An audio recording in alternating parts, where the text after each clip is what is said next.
ძალიან მნიშვნელოვანი საკითხი არის მართლმსაჯულების ჩავარდნილი რეფორმებიც და მათ შორის ისიც თუ რა კითხავს თქვა დასვით თქვენებისო, როდესაც მეგობარი აქტის სანქცირებულ პირთა სიაში შეიძლება იყვნენ მართლმსაჯულების სფეროს წარმომადგენლები. პრინციპში ეს აბსოლუტურად ლოგიკური და გასაგები არის. ძალიან ზოგადად რომ დავიწყო შეფასება, მთელი აი ამ პოლიტიკურ სამართლებრივი კრიზისის ერთ-ერთი გამომწვევი ფაქტორი ნამდვილად არის პოლიტიკურად დამორჩილებული არათავისუფალი სასამართლო.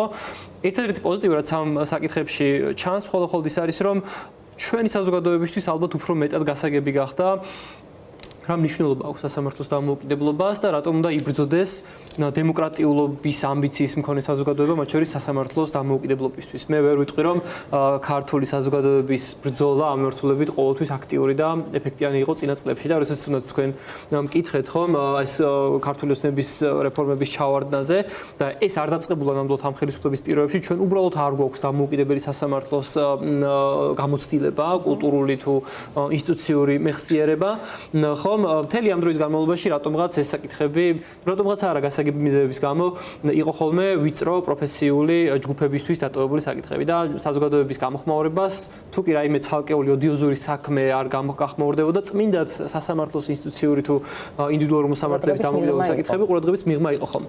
მთელმა ამ პროცესებმა ეს პრობლემა აიყვანა ბევრად მაღალ კალიბში, ხომ? როგორც საზოგადოებრივად და საზოგადოება ბევრად უფრო ფხიზლად უყურებს ახლა და ადეკვატურად ამ პრობლემას, ისე პოლიტიკურადაც, პოლიტიკური თვალსაზრისითაც და მათ შორის საერთაშორისო კონტექსტითაც ჩვენ ხედავთ, რომ იგივე მეგობარი აქტის მიღმა მოსამართლეები არიან არაერთი დემოკრატიული სახელმწიფოს მხრიდან სხვადასხვა ტიპის სანქციების რეჟიმში, ხომ?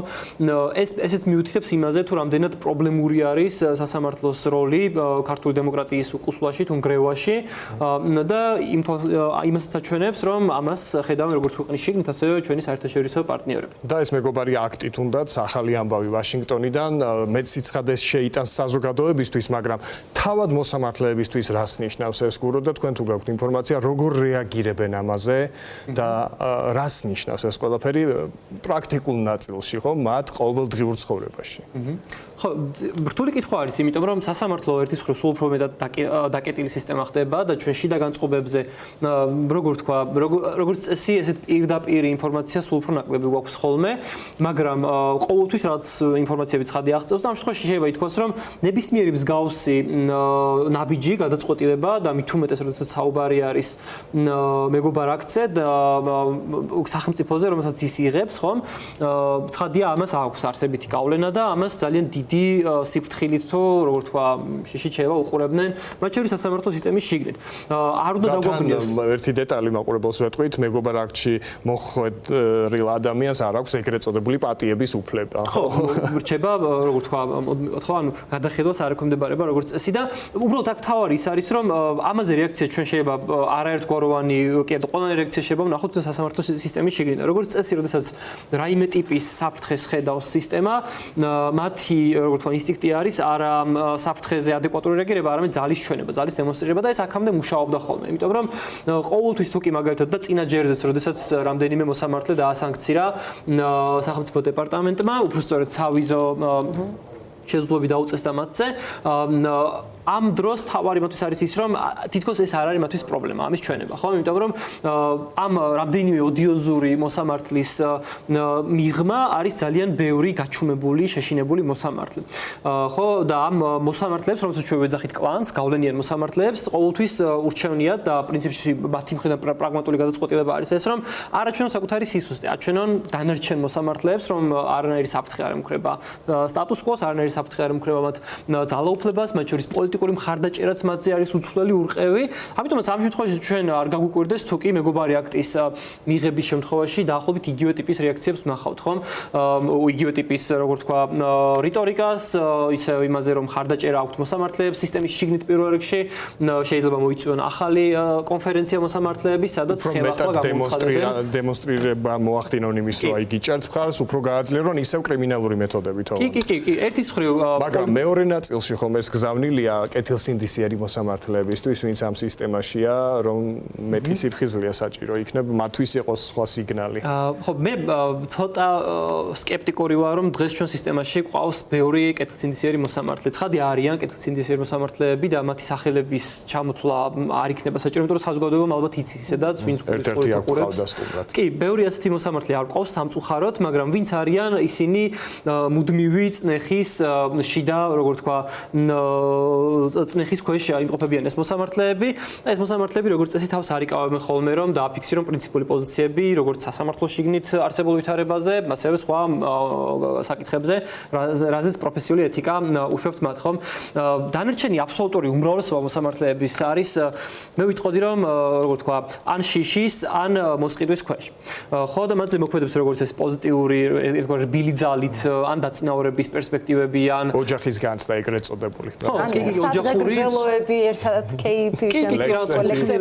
კუთვნილება რაღაც სისტემის მიმართ, განსაკუთრებით იმ პირობებში, როდესაც წლების განმავლობაში სასამართლო კორპუსი კომპლექტდება არა მერიტოკრატიულად, არა დამსახურებაზე დაყრდნობით, არამედ ზუსტად აი ამგვარი ლოიალურობით, ხო, ის ვინც აჩვენებს ლოიალურობას სისტემის მიმართ, ის დაინიშნება, დაწინაურდება კარგ სამოსამართლო კარიერას. ბევრი მოსამართლის შემთხვევაში საერთოდ დიპლომით სადაოა და მათი განათლება კითხვის ნიშნის ქვეშ დგას. ზუსტად და ამიტომაც ასეთი მოსამართლეები ბუნებრივი არის, რომ განსაკუთრებულად მაღალი ლოიალურობით გამოირჩევენ, იმიტომ რომ მათთვის ისინი იაზრებენ, რომ არ იმსახურებენ იმას, სადაც არიან. არ იმსახურებენ მოსამართლის მანტიას, არ იმსახურებენ იმ ძალიან დიდ პასუხისმგებლობას და თუ როგორ თქვა, უფლებამოსილებას, რაც მოსამართლის ფუნქციებთან არის დაკავშირებული. როცა ყალბი დიპლომი გაქვს, ბუნებრივია ამ სტატუსის შენარჩუნებისთვის იცი, რომ კორუფციაა საჭირო.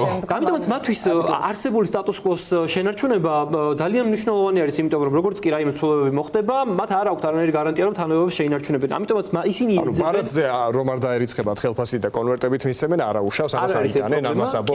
კი, ამაზე დიდი პრობლემა მათთვის ის არის, რომ აღარ ყავდეთ, როგორ თქვა, მშველელი ფარი, გადამრჩენელი. მათი შვილები რომ ვერ იმოგზაურებენ დასავლეთში, განათლებას ვერ მიიღებენ დასავლეთში, ესეც ხო, ჯერ ეს ახალი რეალობა არის, ჯერ ეს ახალი რეალობა არის. ეს რეალობა ბევრ შეიძლება აქამდე არც ქონია, ესე მწვავედ გააზრებული. მით უმეტეს იმ პირობებში, როდესაც სახელმწიფო პროპაგანდა საკმაოდ ძლიერი არის და შეიძლება არათუ სახელმწიფო პროპაგანდაზე, როგორ თქვა, დამოკიდებული ადამიანები ნეიტრალური ან თუნდაც კრიტიკული ოპოზიციურად განწყობილი მოქალაქეებიც ბოლომდე დარწმუნებულები არ იყვნენ, რომ თუნდაც საერთაშორისო წნეხი რეაქცია იქნებოდა ასეთი მკაცრი, ხო? თუნდაც ახალი ადმინისტრაციის პირობებში იყო რაღაც პერიოდი გაურკვევლობის, ბუნდოვანების, როგორ განვითარდებოდა ქვეყნებს შორის ურთიერთობა. ამიტომაც ის რომ მოსამართლეებისთვის ჯერ ეს ახალი ფაქტორი არის, ამაში გასაკვირი არაფერი არის. იმასაც ვერ ვიტყვით, რომ თლად არაფერზე არ მოქმედებს ან არ აწუხებთ ან არ აისახება, იმიტომ რომ რუსიძე მაგალითად თქვა, რომ ეს უსამართლობაა, როდესაც ოჯახის წევრებს შვილებს ეხებათ. ანუ ის რიხი, რაც წეგანობა ახსენეთ, სადღეგრძელოები და ცნობილი კადრები, დაკარგულია მაინც. აი, უსამართლობაა ოჯახის წევრებს რომ შეეხოთ, ანუ როგორც ჩანს, მაინც აწუხებთ, არა? კი, რა თქმა უნდა, დიმიტრი გულტიშვილსაც ჰქონდა იგივე განცხადება, რომ უსაფუძვლოდ ხდება შეზღუდვების დაწესება მოსამართლეებზე. შეუძლებელია ამ ყველაფერს არ ქონდეს გავლენა. მით უმეტეს ეს ადამიანები, ჩვენ რუსიძეზე ვსაუბრობთ, არ არის თანამდებობაზე გამწესებული მხოლოდ იმისთვის, რომ ადგილი შეინარჩუნოს ვის და ლევან მურუსიძეს ნამდვილად შეიძლება ითქვას, რომ არ დაეწუნება წმინდად სამართლის ცოდნის კუთხით კვალიფიკაცია, მაგრამ ეს ადამიანი იქ იმყოფება სხვა მიზეზებით, იმის გამო არა რომ ამ კვალიფიკაციის გამო არ შეუნარჩუნებია ორივე ხელისუფლების პირობებში საყვანი პოზიცია. ნამდვილად ბევრად სხვა მიზეზებით შეინარჩუნა, ამიტომაც ცხადია, როდესაც აი ამ სიკეთეებს თუ ამ მიზნების მიღწევას ექნება საფრთხე, გულისხმობ ქონების დაგროვებას თუ სხვა ტიპის პრივილეგიების სარგებლობას, ბუნებრივია რომ ეს მათთვის არის სერიოზული. აი ეს ჯაჭვი რამ შეიძლება გაარღვიოს, როდესაც აი ვერც კი ვარჩევთ, რომელი მხარე უფრო გავლენიანი, ანუ ეგრეთ რეჟიმი მართავს კლანს თუ კლანის ტყვეობის ქვეშ არის რეჟიმი, ხანდახან რთული გასარჩევია ხოლმე. აი ამ ურთიერთდამოკიდებულებას რა შეცვლის? მე არ ვიტყოდი რომ ეს საუბარი გვაქვს ჩვენ ორ თანაბარ ძალასთან აბსოლუტურად მართული არის სასამართლო ხელისუფლების მხრიდან, პოლიტიკური ელიტის მხრიდან, ქართული ოცნების პოლიტიკური ელიტის მხრიდან. რა თქმა უნდა, რაღაც ტიპის საკითხებზე მოლაპარაკებები შეუძლიათ, რაღაც ტიპის საკითხებში იგივე კლანს აქვს თავისი პირობები, მაგალითად საკადრო საკითხებთან დაკავშირებით, ვინ უნდა დაინიშნოს რაღაც მნიშვნელოვან პოზიციებზე, ხო, იგივე ჩვენ როცა ვსაუბრობთ, თუნდაც საკონსტიტუციო სასამართლოში მიმდინარე პროცესებზე, ვინ გახდა საკონსტიტუციო სასამართლოს მოსამართლე, ხომ? მიუხედავად იმისა, რომ იქ არიან ქართული ოცნების ლოიალისტები, დღეს არსებული თავმჯდომარე, ახალი თავმჯდომარე, რომელმაც ჩაანაცვლა მერაბ ტურავა, ცალსახად შეიძლება ითქვას, რომ ის არის სასამართლო კორპუსიდან, აი ამ გავლენიანი კლანური ჯგუფიდან წამოსული ფიგურა, ხომ? ამ ტენდენციებიდან გამომდინარე, ჩვენ შეიძლება ვთქვათ ნამდვილად, რომ ხომ ყოველთვის ესეთი ობიექტი არ არის სასამართლო ხელისუფლება და გარკვეული ინტერესები მასაც ამოძრავებს, მაგრამ თლიანობაში ცხადია შეუძლებელია ჩვენ ვისაუბროთ როგორც თანაბარი წონად ძალებზე, საბოლოო ჯამში მაინც არსებითად გავლენას ახდენს ხელისუფლება ამ ჯგუფზე. უბრალოდ ხელისუფლებისვე ინტერესი არის, რომ სასამართლო კორპუსის შიგნით არსებობდეს ესეთი ძლიერი, აღქმადად ძლიერი მოსამართლეების ჯგუფი, იმისთვის რომ მესიჯი იყოს გაგზავნილი დანარჩენ მოსამართლეებზე, რომ ეს ჯგუფი აკონტროლებს, ამ ჯგუფს აქვს მათ შორის ხელისუფლების ხარდაჭერა, არის მყარად ძალაუფლებაში და დანარჩენი მოსამართლეების მფარველი სანამ არის ეს ჯგუფი, არც დანარჩენი მოსამართლეების თანამდებობრივ უსაფრთხოებას ემუქრება რაიმე ხელისუფლების რეჟიმის შეცვლა ამ ყველაფრის წამალი იქნება? რა თქმა უნდა, საბოლოო ჯამში, როგორც კი პოლიტიკური სტატუს-კვო შეიცვლება, სასამართლო სისტემა უბრალოდ დომინოს ეფექტით იმოქმედებს, იმიტომ რომ დარწმუნებული ვარ, ბევრ მოსამართლეს, მიუხედავად იმისა, რომ თქვი, რომ კრიტიკულად ვარ განწყობილი სამოსამართლო კორპუსის მიმართ, უბრალოდ შეუძლებელია მოსწონდეს ის, რაც ხდება სასამართლო სისტემის შიგნით და ის რა ახმებიც არსებობს საზოგადოებრივ სასამართლოზე, ხომ? არც ერთ თავმოყარე, არათუ მოსამართლეს, უბრალოდ ადამიანს არ მოეწონება არსებობდეს მასზე საკმაოდ დასაბუთებული, არგუმენტირებული ახმა, რომ ის არ არსრულებს კანონის მოთხოვნებს, ის არის უსამართლობის შემოქმედი და ასე შემდეგ. ამიტომაც თუ კი ეს პოლიტიკური დაკვეთა მოიხსნება, მე ბევრად უფრო მეტი რესურსი არსებობს, რომ გაჯასახდეს სისტემა. მე იმას არ ვამბობ, რომ თავისით გაჯასახდება ეს სისტემა. 2012 წლამდე ამბობდა, ხო, უბრალოდ ერთი რეპლიკა 2012 წლამდეც ბიძინა ივანიშვილი სააკაშვილის სასამართლოს დასრულების პირობას გვაძლევდა და შეინარჩუნა, გააძლიერა და გადაიფორმა ჩვეულებრივად. ასე რომ ხო, უფრო მეტი სიცხადე და სიმკვეთრე სჭირდება ახლა საზოგადოებას, რომ მომავალში ეს არ მოხდეს, რომ ისე მესამე ხელისუფლებამ არ გადაიბაროს იგივე მას სიმართლე. ორივესთან აი ასეთი კითხვა მაქვს, დარწმუნებული ვარ, ხშირად გსმენიათ ფრაზა უსამართლო სასამართლო ხალხის ძალის გეშინოდეს, ეს ამ საპროტესტო აქციისა და მარშების ერთ-ერთი მთავარი მოწოდება. აი ძალიან მკვეთრად ნათლად აჩვენა ყველა მანკიერი მხარე სინდისის პატიმრების საქმეებმა. ხო, აი თქვენთვის უსამართლობის სურათად რა დაგრჩათ? აი ჩვენ გვყავდა მაგალითად ირაკლი ქერაშვილის დედა, რომელიც მოსამართლემ არც კი შეუშვა, რომ შვილი დაენახა. ირაკლი მიმინოშვილი, რომელიც დარბაზში ვიწროვის გამო ცუდად გახდა. ხო, აი თქვენთვის ამ უსამართლობის სიმბოლო დღეს რა არის? ხო, ვიდრე გურამი უპასუხებს, მე უბრალოდ დავაანონსებ, ელისო, შენი კითხვის პასუხი იქნება ჩემი მომზადებული რეპორტაჟი, რომელიც გუშინ გადავიღეთ საქალაქო სასამართლოსთან, იქ იყო აქცია. პოლიტპატიმრების მშობლები მივიდნენ, გააპროტესტეს უსამართლო სასამართლო და ზუსტად ამ კითხვას პასუხობენ ეს ადამიანები. ამას ნახავთ რეკლამის შემდეგ გადაცემის მეორე ნაწილში. მაშინ გურას მოусმინოთ. მე ერთი შემთხვევა გამიჭირდება მართლა და ყველა პოლიტიკურად დასჯილი ადამიანის მიმართ მიღებული გაწოლება ასეთი უსამართლობის სიმბოლო არის, ხომ, დაწყებული ზიამაღლობელის საქმით, რომელიც ხო ასეთ საფუძვლო აბსოლუტურად გაუგონარ პატიმრობაში არის. გაგრძელებული ყველა იმ ადამიანით, ვინც დღემდე საპატიმრო დაწესებულებებში არის და არ მხოლოდ საპატიმრო დაწესებულებებში, სასამართლო არის რეპრესიის იარაღი, ბერკეტი იმისთვის, რომ ქვეყანაში უბრალოდ განსხვავებული და კრიტიკული აზრი არ ისმოდეს, ხომ? ის, რასაც ჩვენ უყურებთ ყოველდღიურად თბილისის საქალაქო სასამართლოში, როდესაც მოქალაქეები 5,000 ლარიანი ჯარიმებით უბრალოდ არაფრის გამო ისჯებიან, ესეც არის ნამდვილად უსამართლობის სიმბოლო და არც ერთი მოსამართლეს, რომელიც მსგავს გადაწყვეტილებას ხელს აწერს, არ უნდა ქონდეს განცდა, რომ საზოგადოებამ დაივიწყებს. ეს არ არის ადმინისტრირება სასამართლოში, ეს არის უბრალოდ რეპრესიული სადამსჯელო ბერკეტების გამოყენება მათ მიმართ, ვინც მინიმალურ დისკომფორტს მაინც უქმნის პოლიტიკურ ხელისუფლებას. პოლიტიკურ ხო, სხვათა შორის ბიძინა ივანიშვილის ტელევიზია მე-9 არხი 2012 წელს ამზადებდა რეპორტაჟებს იმის შესახებ, რომ მაშინდელი სასამართლო 99.9%-ით ხელისუფლებისთვის სასურველ გადაწყვეტილებებს იღებდა და ახლა ხედავთ რას პროკურატურის შუამდგომლობა, რაც არის სასამართლოს ხდომაზე, განაჩენიც იგივეა. რა თქმა უნდა, ჩვენ ამაზე ძალიან მოკლედ ვიტყვი, სტატისტიკურად შეიძლება არა ნამდვილად გაუმჯობესებული არის ახლა 2012 წლამდე ვითარებასთან შედარებით, მაგრამ ესეც არის ძალიან კარგად გააზრებული სტრატეგიის ნაწილი, ხომ? დღეს ბევრად მეტ საქმეზე დგება გამართლებელი განაჩენი, მაგრამ დღეს უბრალოდ სასამართლოს პოლიტიზირების ბუნება არის შეცვლილი, არა ინტენსივობა, არამედ ბუნება, ხომ? თუ კი 2012 წლამდე ხელისუფლების პოლიტიკური ინტერესი ფიგურირებდა, ჩანდა ყველა სისხლის სამართლის საქმეში და ამიტომაც საქმეების როგორც გურამ შენახსენი 99.9%-ზე დგებოდა განმტყუნებელი განაჩენი. დღეს ეს პოლიტიკური ინტერესი ბევრად უფრო ტარგეტირებული არის, ხომ? საქმეებში, სადაც ფიგურირებენ ბრალდებულები, ვისაც არანაირი პოლიტიკური ან ბიზნეს კონფლიქტი არ აქვს მმართველ ელიტასთან, მათ საქმეებზე შეიძლება მინიმალური სივრცე არსებობდეს, რომ დადგეს ისეთი განმტყუნებელი განაჩენი, ხომ?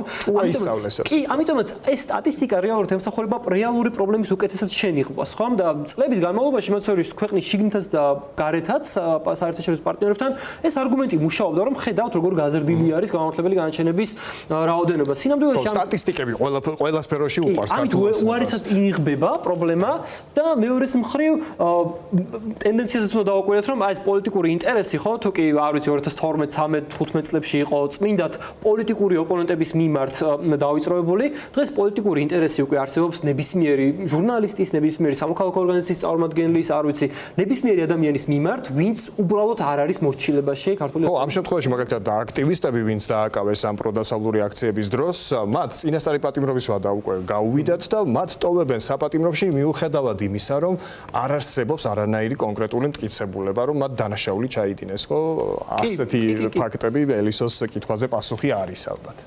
ხო, რა თქმა უნდა, ადამიანების არათუ ახლა საწყის ეტაპზევე აბსოლუტურად უსაფუძვლო იყო მათ მიმართ პატიმრობის გამოყენება, მაგრამ კიდევ ერთხელ ვამბობ, ხომ ეს არ არის შემთხვევითი, რომ უბრალოდ მოსამართლეებმა მკაცრი მიდგომები არჩიეს უსაფრთხოებისთვის, ეს არის ძალიან კარგად გააზრებული, იმიტომ რომ ჩვენ გვახსოვს, ხო, იგივე ნოემბრის ბოლოს, დეკემბრის დასაწყისში და მთელი მომდევნო პერიოდი იმდენად, როგორ თქვა, ემოციური თუ ტექტონიკური იყო ჩვენი პოლიტიკური ველი, რომ სასამართლო ამისთვის იყო გამოყენებული, რომ აი ამ კაცრი ხისტი რეპრესიით იყო მცდელობა, რომ პროტესტი ჩახშობილიყო, რასაც საბედნიეროდ ხო ვერ მიაღწია ხელისუფლებამ და ეს პროტესტი გრძელდება, მაგრამ ის ფაქტი, რომ ეხლა 5000 ლარიანი ჯარიმა ნებისმიერ ადამიანს ნებისმიერ დროს შეიძლება დაეკისროს და არიან ვისაც 10 და მეტი ამგვარი ჯარიმა აქვს დაკისრებული, ის რომ ნებისმიერი მოქალაქე შეიძლება უბრალოდ აბსოლუტურად მოგონილი შეთქმული საქმის საფუძველზე აღმოჩნდეს თვეობით თუ არა წლობით ციხეში, ცხადი ამას აქვს მოქალაქეების განწყობებზე გავლენა და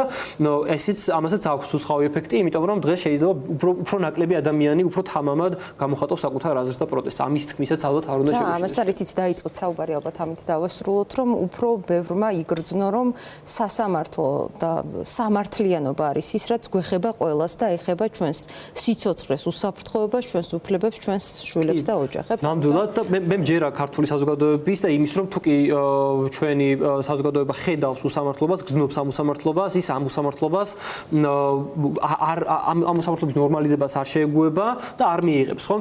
აქამდე პრობლემა სწორედ ეს იყო, რომ სრულყოფილად ჩვენი საზოგადოებისთვის არ იყო გააზრებული სასამართლო რამდენად მნიშვნელოვანია და რა ტიპის პრობლემები არსებობს. დღეს შეიძლება ვიღაცას შეეშინდეს, ვიღაც უფრო მეტად გაფრთხილდეს, რომ ჯარიმა არ დაეკისროს და ასე შემდეგ, მაგრამ ეს უკმაყოფილება, პროტესტი, ბრაზი, რასაც სასამართლო და უსამართლოება იწვევს, არსად არ ქრება ამით, ხო? მოქალაქეები უბრალოდ ამას შეიძლება ესე არ გამოხატავენ, მაგრამ ეს არ ქრება და როცა რაღაც ტიპის, არ ვიცი, პოლიტიკური კონიუნქტურა შეიქმნება, ამას აუცილებლად დააფიქსირებს ამ აზრს ჩვენი საზოგადოება უფრო თამამად.